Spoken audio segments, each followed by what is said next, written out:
أحمد محمد عبد الرحمن الهوان، وشهرته جمعة الشوان، مواليد أغسطس 1939 وتوفى في 1 نوفمبر 2011.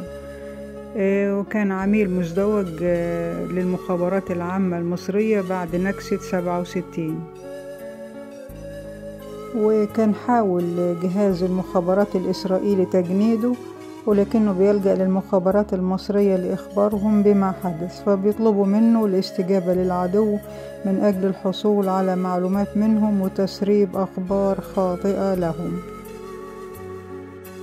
وكشفت السيدة مها الهوان ابنة جمعة الشوان عن كواليس التحضير لمسلسل دموع في عيون وقحة، اللي كان بطولة عادل إمام وصلاح قابيل ومعالي زايد ومحمود الجندي ومصطفى فهمي ومجموعة كبيرة من النجوم.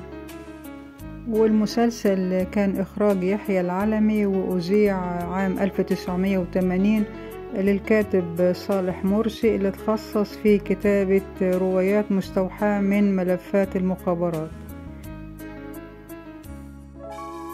وقالت السيدة مها الهوان ابنة جمعة الشوان إن والدها ما كانش راضي ولا مقتنع بعادل إمام. وقالت مها الهوان في أحد اللقاءات إن الوالد كان ليه وجهة نظر عادل إمام الممثل كبير، لكن الشبه بينهم ما كانش موجود، هو خفة الدم بس قالت يعني إن والدها كان أكتر من عادل إمام في خفة الدم، وبيحب يقول النكتة وسريع البديهة، وهو كان مختلف عن عادل إمام.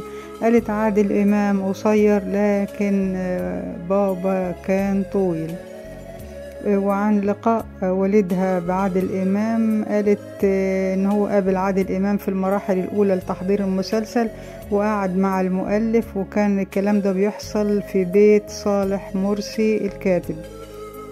وقالت هو بيته كان جنبنا، بينا وبينه يعني شارعين.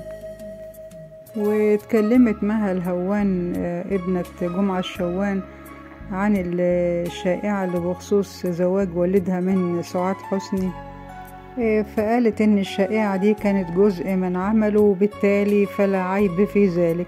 واضافت ان اسرته بالكامل شعرت بالفخر كون الفنانة سعاد حسني نجمة كبيرة. ربنا يرحمه. ويا رب الفيديو حبايبي يكون عجبكم، ولو عجبكم ما تبخلوش عليا باللايك. شكرا حبايبي، مع السلامة.